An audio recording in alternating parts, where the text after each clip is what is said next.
Assalamualaikum warahmatullahi wabarakatuh. Gimana kabarnya teman-teman semua? Semoga baik-baik saja ya. Pernyataan salah satu Habib ya yang mengajak perang kembali ya, Kang Deddy Mulyadi ternyata ditanggapi berbagai spekulasi di situ ya, terutama para pendukung-pendukungnya. Dan sekarang salah satu orang yang luar biasa akan menanggapi teman-teman ya statement tantangan begitu untuk Kang Mulyadi, dimana mungkin ya ada yang terganggu dengan kebijakan-kebijakan yang selama ini berjalan di pemerintahan Bapak Kang Deddy kita ya. Ini menarik untuk kita reaksi semeton ya. Jadi bagaimana videonya, tanggapan dari salah satu Habib atau Kiai atau apa ini mengenai tantangan untuk Bapak Aing begitu ya, Kang Deddy Mulyadi. Ini dia. Assalamualaikum warahmatullahi wabarakatuh. Rizik Syihab nantang perang ke Deddy Mulyadi. Dia ngajak perang Kang Deddy Mulyadi. Dan dia ngajak Kang Deddy Mulyadi gentleman. Jangan bawa-bawa rakyat. Lah, dia ngajak gentleman, jangan bawa-bawa rakyat. Nah, Rizik Syihab ini apa? Dia bawa-bawa umat Islam. Coba, apa kata dia? Umat Islam siap perang, siap duel. Rizik Syihab, ngapa ente bawa-bawa umat Islam? Ya ente yang lebih parah sebetulnya. Ente yang lebih parah. Ente nggak gentleman. Ente selalu mengatasnamakan Islam. Bahkan lebih nggak gentleman lagi. Ente ngaku-ngaku imam besar umat Islam. Lu umat Islam yang mana yang ngangkat ente sebagai imam besar? Mestinya umat Islam mesti tersinggung ini dengan kelakuan Rizik Syihab ini, yang kemudian disebut imam besar umat Islam. Siapa yang kemudian mengangkat ente? Jadi kita mesti waspada juga ini. Ingat Nabi sallallahu alaihi wasallam telah bersabda, "Innama akhafu ala ummati." Sesungguhnya benar-benar semata-mata aku sangat mengkhawatirkan, kata Nabi, menimpa di tengah-tengah umatku ini al-a'immatal mudillin, munculnya imam-imam yang menyesatkan. Ini jangan-jangan ini masuk dalam konteks ini loh. Karena ini kan pengakuan sepihak sebagai imam besar umat Islam. Padahal ngaku sebagai imamatul uzmah atau imamul a'zam, imam besar itu kan tidak sembarangan ngaku. Ini kan harus diangkat oleh umat Islam sedunia internasional. Ini lantas kemudian enak saja diangkat dari kalangan sendiri misalnya, dan ngaku-ngaku sebagai imam besar umat Islam. Ini kenapa nggak lebih parah lagi? Ini lebih berbahaya. Ini yang saya sebut dengan orang mengeksploitasi ajaran Islam demi kepentingan kelompoknya. Mereka gunakan pengakuan sebagai anak cucu Nabi. Mereka menggunakan jubah-jubah keagamaan, pakai imamah, menyerupai imamah Nabi. Mereka komis atau gamis panjang, seolah-olah mereka representatif sebagai orang yang mewakili Nabi. Apalagi dengan pengakuan sebagai anak cucu Nabi. Ini yang disebutkan oleh Nabi dalam sabdanya, abghadul ibad ilallah, hamba Allah yang paling dimurkai, yang paling dibenci oleh Allah adalah man kana thawbuhu khairan min amali, orang yang jubah pakaiannya lebih istimewa daripada kelakuannya. Antakuna thiyabuhu thiyabal anbiya wa amaluhu amalal jabbarin, jubahnya jubah kenabian tapi kelakuannya kelakuan setan. Ini sebetulnya dia menggunakan slogan-slogan keagamaan untuk memobilisir massa, agar seolah-olah apa yang dia perjuangkan ini merupakan jihad, agar seolah-olah apa yang dia perjuangkan ini betul-betul mewakili umat Islam, benar-benar representatif sebagai massa Islam. Nggak bisa begitu. Ini nggak gentle namanya. Ini yang disebut dengan memanfaatkan agama. Ini yang disebut dengan beragama mengikuti hawa nafsu. Kita harus hati-hati dengan ini semua. Nah, terkait dengan konteks Kang Deddy Mulyadi, hari ini mungkin para pembencinya makin sakit hati. Deddy Mulyadi menunjukkan kinerja di luar ekspektasi kita semua. Saya pikir beliau ya standar-standar sajalah, pemimpin baik dan begitu, pemimpin merakyat, low profile misalnya, populis. Tapi ternyata kinerjanya baru beberapa hari saja menjabat Gubernur Jawa Barat, ada semacam terobosan-terobosan yang mengagetkan kita semua, yang kita jadi paham, oh ini toh pemimpin yang sesungguhnya itu, yang betul-betul bekerja buat rakyat. Hari ini bukan cuma rakyat Jawa Barat loh. Bahkan masyarakat yang di luar Jawa Barat, Jawa, Sumatera, Kalimantan, bahkan sampai ke Papua, mengapresiasi cara kerja Gubernur Deddy Mulyadi. Kita semua senang.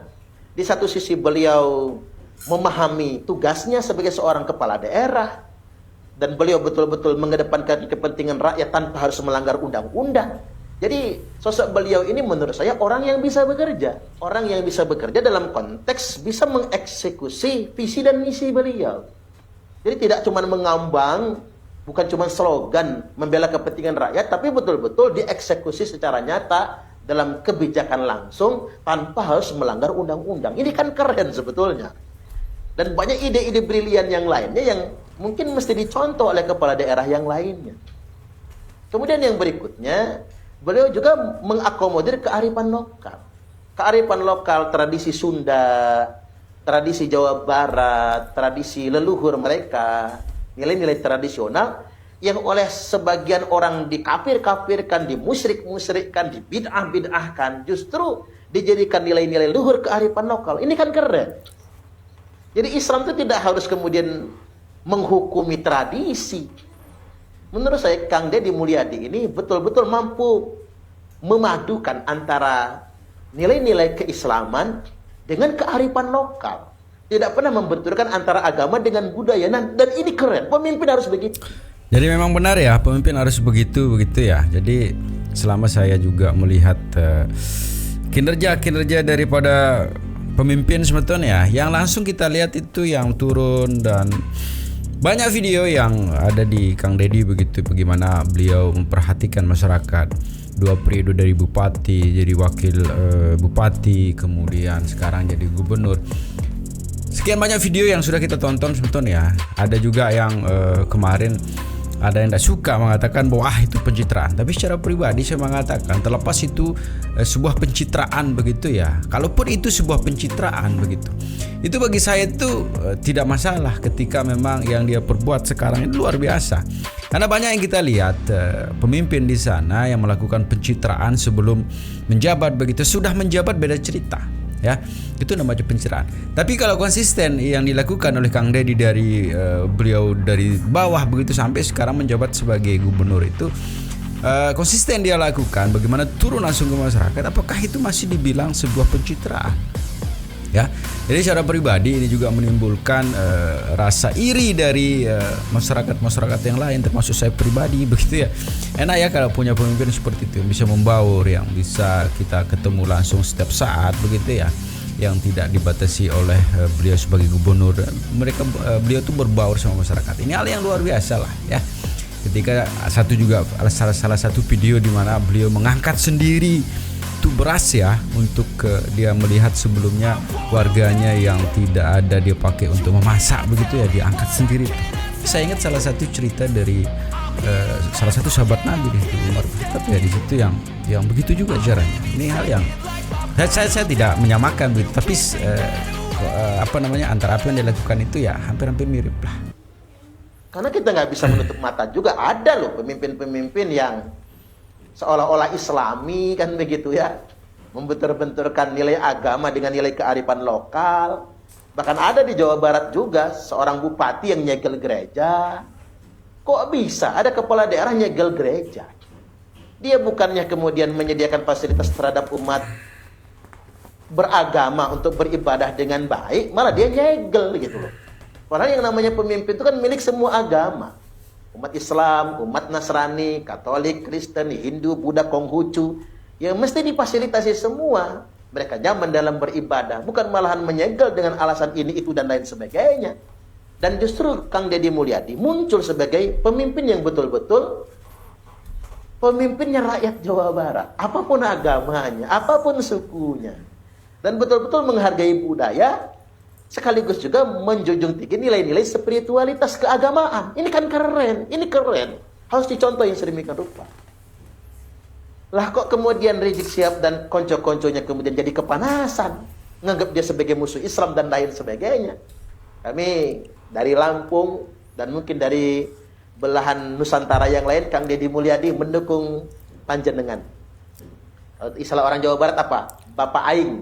Bapak Aing. Jadi sudah ada terminologi baru buat Kang Deddy Mulyadi, Bapak Aing. Jadi beliau selain bapaknya orang Jawa Barat, beliau juga menjadi inspirasi bagi rakyat se-Nusantara.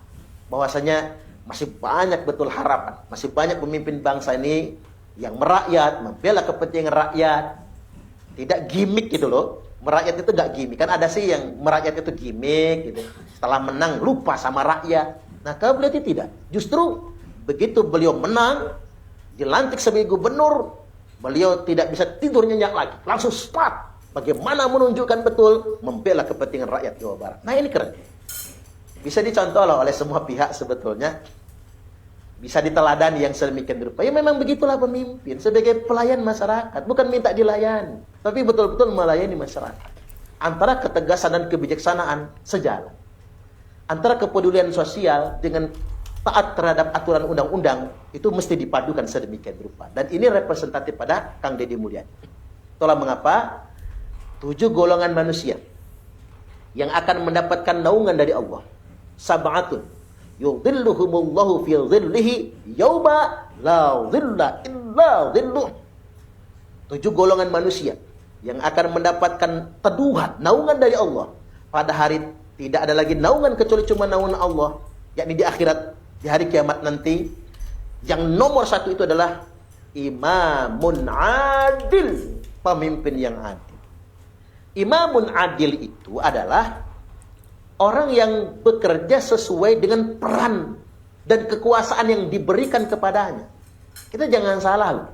Ada orang yang membangun cerita begini, oh pemimpin yang adil itu adalah ya kalau di rumah bisa istrinya soleha, anak-anaknya baik semua, rukun di rumah. Itu mah kepala rumah tangga. Bukan pemimpin dalam konteks gubernur atau presiden.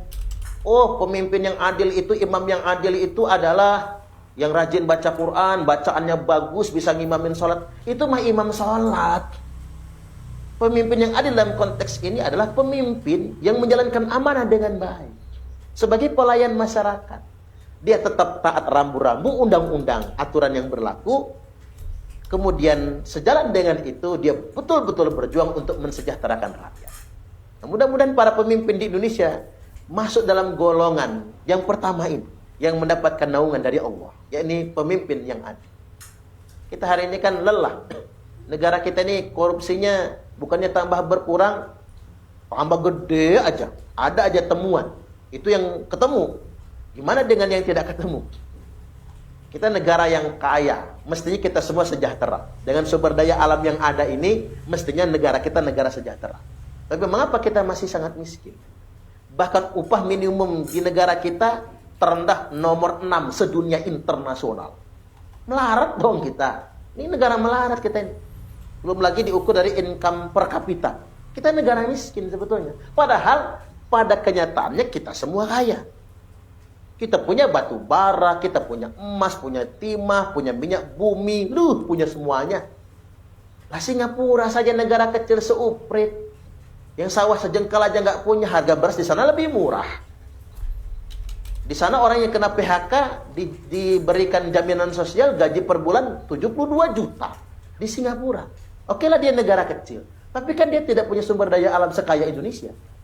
Lah mengapa Indonesia susah sejahtera? Ya karena beginilah kita. Negara yang korupsinya karut marut, orangnya gila kekuasaan semua. Begitu berkuasa dia lupa untuk mensejahterakan rakyat. Ini yang terjadi di negeri kita ini. Kita mesti berikan peringatan kepada para pemimpin. Jangan pernah khianati rakyat. Berjuanglah untuk rakyat. Nggak rugi kok. Hidup di dunianya berkah. Di akhiratnya juga bahagia. Jangan dikira kemudian hukum dunia yang bisa kita beli. Kemudian akhirat kita bebas. Nggak bisa begitu. Peradilan dunia mungkin bisa dibeli. Bisa dinegosiasi. Bisa dilobi-lobi. Tapi ingat. Peradilan di hadapan Allah tak bisa dinegosiasi. Dan tak bisa dilobi-lobi. Coba kita dengar nasihat berikut ini. Di segitu teman-teman videonya ya. Semoga videonya bisa memberikan informasi terbaru. Intinya saya selalu berpesan teman-teman, kita terjagalah persatuan kesatuan. Jangan sampailah negara yang luar biasa indah, damai, harmonis. Ini mudah-mudahan tetap terjaga lah ya. Karena ngeri teman-teman ya kalau kita lihat di belahan bumi sana yang mohon maaf teman-teman yang tiap harinya mendengar suara dentuman peluru apa segala ya. Mudah-mudahan di Indonesia hanya cukup mendengar dentuman dari petasan lah begitu ya, dentuman dari apa namanya tradisi kemarin kan, yang sangat menarik ya. Gitu semeton ya, tetap jaga persatuan dan kesatuan kita semeton. Assalamualaikum warahmatullahi wabarakatuh.